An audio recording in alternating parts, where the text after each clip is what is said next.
ಕೆಆರ್ಪುರ ಬೆಂಗಳೂರು ನಗರದಲ್ಲಿ ನಿಲ್ಲದ ಪುಡಿ ರೌಡಿಗಳ ಅಟ್ಟಹಾಸ. Auto driver ಅನ್ನು ಹಿಡಿದು ನಡು ರಸ್ತೆಯಲ್ಲಿ ಭೀಕರ ಹಲ್ಲೆ. ಕೆಆರ್ಪುರದ ದೇವಸಂದ್ರ ಸಮೀಪದ ಸಿ ಕಾಲೇಜು ಬಳಿಯಲ್ಲಿ ಘಟನೆ. ಸಂಪೂರ್ಣ ಘಟನೆ ಸ್ಥಳೀಯ ಸಿಸಿ ಕ್ಯಾಮೆರಾದಲ್ಲಿ ಸೆರೆ. ಬಸವನಪುರ ಗ್ರಾಮದ ದಿಲೀಪ್ ಹಾಗೂ ಲಿಕೇಶ್ ಎಂಬ ಪುಂಡರಿಂದ ಆಟೋ ಡ್ರೈವರ್ ವೆಂಕಟೇಶ್ ಪಾಪಯ್ಯ ಮೇಲೆ ಹಲ್ಲೆ. ಸೀಗೆಹಳ್ಳಿ ಸ್ಲಂ ಬೋರ್ಡ್ ನಿವಾಸಿಯಾಗಿರುವ ಆಟೋ ಡ್ರೈವರ್ ವೆಂಕಟೇಶ್ ಪಾಪಯ್ಯ ನಶೆಯಲ್ಲಿದ್ದ ಇಬ್ಬರು ಯುವಕರು ಆಟೋ ಡ್ರೈವರ್ ಬಳಿ ಹಣ ಮದ್ಯ ಕೊಡಿಸು ಎಂದು ಧಮಕಿ. ಮದ್ಯ ಕೊಡಿಸದಿದ್ದಕ್ಕೆ ಅಮಾಯಕ ಆಟೋ ಡ್ರೈವರ್ಗೆ ಹಿಗ್ಗಾಮುಗ್ಗಾ ಥಳಿತ. ಆಟೋದಲ್ಲಿದ್ದ ಕಟ್ಟಿಂಗ್ ಪ್ಲೇಯರ್ ಸ್ಕ್ರೂ ಡ್ರೈವರ್ಗಳಿಂದ ಮನಬಂದಂತೆ ಹಲ್ಲೆ.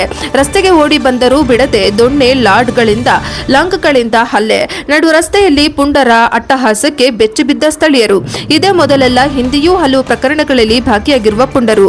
ಕೆಆರ್ಪುರ ಪೊಲೀಸ್ ಠಾಣಾ ವ್ಯಾಪ್ತಿಯಲ್ಲಿ ಘಟನೆ.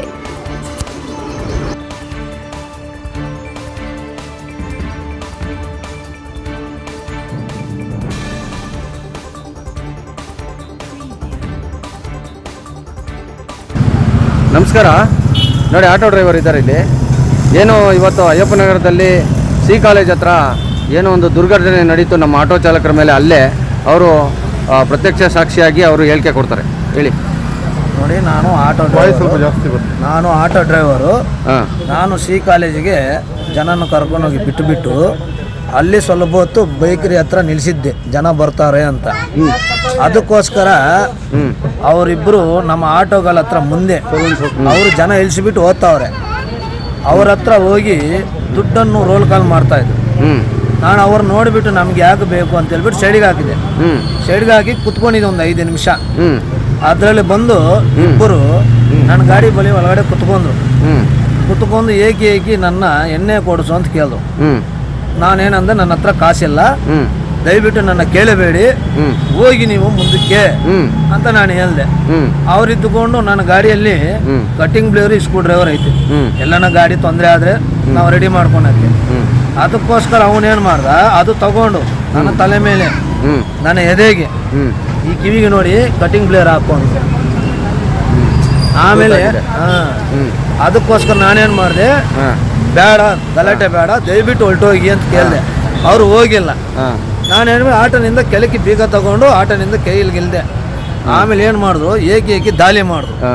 ಹೆಂಗ ದಾಳಿ ಮಾಡ್ದಂದ್ರೆ ಇಬ್ಬರು ಇಲ್ಲಿಗೆ ಇಲ್ಲಿಗೆ ಇಲ್ಲಿಗೆ ಇಲ್ಲಿಗೆ ಇಲ್ಲಿ ಇಲ್ಲಿ ಇಲ್ಲಿ ಬಂದಿದೆ ಎಲ್ಲ ದಾಳಿ ಮಾಡಿದ್ರು. ಅದಕ್ಕೋಸ್ಕರ ನಾನೇನು ಮಾಡಿದೆ, ನನಗೆ ಭಯ ಆಗಿ ನೇರನೇಕ ಕೇರ್ಪುರ್ ಪೊಲೀಸ್ ಸ್ಟೇಷನ್ ಹತ್ರ ಬಂದು ಸಾಹೇಬರು ಕಾನಿಸ್ಟೇಬಲ್ ನೋಡಿದೆ. ಮೆಡಿಕಲ್ ಗೌರ್ಮೆಂಟ್ ಹಾಸ್ಪಿಟ್ಲ್ಗೆ ಹೋಗಿ ಮೆಡಿಕಲ್ ಮಾಡಂತ ಹೇಳಿದ್ರು. ನನಗೆ ಗಾಬರಿ ಆಗಿದ್ದಕ್ಕೆ ನಮ್ಮ ಅಧ್ಯಕ್ಷರು ನಾಗರಾಜ್ ಅವರು ಆಮೇಲೆ ನಾಗೇಶ್ ಅವರು ಇಬ್ಬರಿಗೂ ಫೋನ್ ಮಾಡಿದೆ. ಅವ್ರು ಏಕಿ ಎಲ್ಲಿದ್ರು 5 ನಿಮಿಷದಲ್ಲಿ ಬಂದರು. ನಾನು ಮೆಡಿಕಲ್ ಮಾಡ್ಕೊಂಡು ಬರೋಷ್ಟೇ ಇಲ್ಲಿ ಬಂದರು. ಆವಾಗಿನಿಂದ ಕಂಪ್ಲೇಂಟ್ ಕೊಡೋಣ ಅಂತ ಬರೆದಿ, ನಮ್ಗೆ ಗೊತ್ತಿಲ್ಲ ಬರೆಯೋದು ಹೆಂಗೆ ಅಂತ. ಯಾಕಂದ್ರೆ ನಾವು ಆವಾಗಿನಿಂದ ಲಾರಿ ಆಟೋ ಹಚ್ಕೊಂಡು ಬದುಕ್ತಾ ಇದ್ದೀವಿ.